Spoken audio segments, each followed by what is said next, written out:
ఢిల్లీ ఎన్నికలు దగ్గర పడ్డాయి. పార్టీలన్నీ వ్యూహ ప్రతివ్యూహాలతో ముందుకెళ్తున్నాయి. అంది వచ్చిన ప్రతి అవకాశాన్ని వాడుకుంటూ గెలిపే లక్ష్యంగా ప్రచారంలో దూసుకుపోతున్నాయి.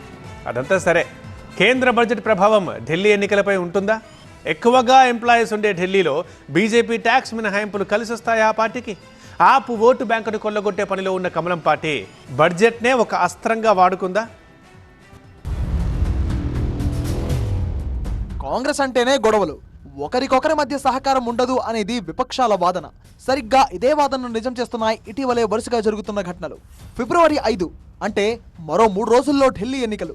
ఆ 2 రోజులకే అంటే ఫిబ్రవరి 8వ తేదీనే ఫలితాలు. దీంతో పార్టీలన్నీ సమయం లేదు మిత్రమా అంటూ ప్రచారంలో దూసుకుపోతున్నాయి. ప్రధానంగా బీజేపీ, ఆమ్ ఆద్మీ పార్టీలు నెక్స్ట్ లెవెల్లో క్యాంపెయిన్ చేస్తున్నాయి. మళ్లీ అధికారాన్ని నిలబెట్టుకోవాలని ఆప్, ఈసారి ఎలాగైనా రాజధానిలో జెండా పాతాలని బీజేపీ ఓ స్ట్రాటజీతో ముందుకెళ్తున్నాయి.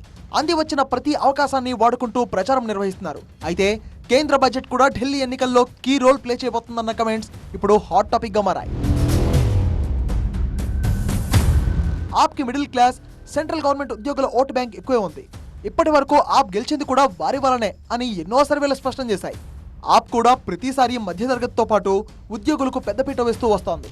ఇప్పుడు ఆ ఓటు బ్యాంకును తమ వైపు తిప్పుకునేందుకు వ్యూహాత్మకంగా ముందుకు వెళ్తోంది కాషాయ పార్టీ. అందులో భాగంగానే బడ్జెట్ను ప్రవేశపెట్టింది అన్న వాదనలు వినిపిస్తున్నాయి. ఈసారి బడ్జెట్లో ఆదాయపు పన్ను మినహాయింపులు కల్పించింది కేంద్రం. 12 లక్షల వరకు నో ట్యాక్స్ అంటూ బడ్జెట్లో కీలక ప్రకటన చేసింది. అంతేకాదు, మధ్యతరగతిని దృష్టిలో పెట్టుకుని ప్రవేశపెట్టిన బడ్జెట్ పై పాజిటివ్ రెస్పాన్స్ కూడా వస్తోంది. అయితే ఢిల్లీ ఎన్నికలను దృష్టిలో పెట్టుకుని ఆప్ ఓట్ బ్యాంక్ గా ఉన్న మిడిల్ క్లాస్, సెంట్రల్ గవర్నమెంట్ ఉద్యోగుల ఓట్లను కొల్లగొట్టేందుకు బడ్జెట్ రూపంలో బీజేపీ ప్లాన్ చేసింది అన్న వాదనలు పొలిటికల్ సర్కిల్స్ లో హాట్ గా వినిపిస్తున్నాయి. మొన్నటికి మొన్న మోదీ సైతం ఢిల్లీ వాసులకు మహాలక్ష్మి దీవెనలుంటాయనడం, ఆ వెంటనే బడ్జెట్ లో పెద్ద ఎత్తున మినహాయింపులను ఇవ్వడంపై ఆసక్తికర చర్చలు ఊపందుకున్నాయి. మరోవైపు బడ్జెట్ తర్వాత కొత్త రాగం అందుకున్నారు ఆప్ అధినేత కేజ్రీవాల్. బీజేపీ వస్తే ఉచిత వైద్యం, విద్యతో పాటు నీళ్లు సైతం ఆగిపోతాయంటూ బీజేపీపై నిప్పులు చెరిగారు. ఢిల్లీ వాసులు ప్రతిదీ ఎక్కువ డబ్బు చెల్లించి తీసుకోవాల్సి వస్తుందన్నారు. ఇన్నాళ్లు ప్రశాంతంగా ఉన్న ఢిల్లీ బీజేపీ గెలిస్తే ఫుల్ కమర్షియల్ గా మారిపోతుందంటూ ఓటర్లకు విజ్ఞప్తి చేస్తున్నారు కేజ్రీవాల్.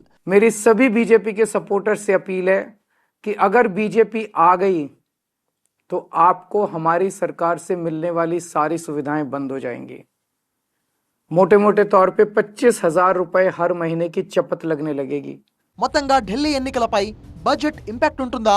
పన్ను మినహాయింపులు పనిచేస్తాయా, లేదంటే ఆప్ మాటల్నే మళ్లీ రాజధాని వాసులు నమ్ముతారా అన్నది తెలియాలంటే మరో వారం రోజులు ఆగాల్సిందే.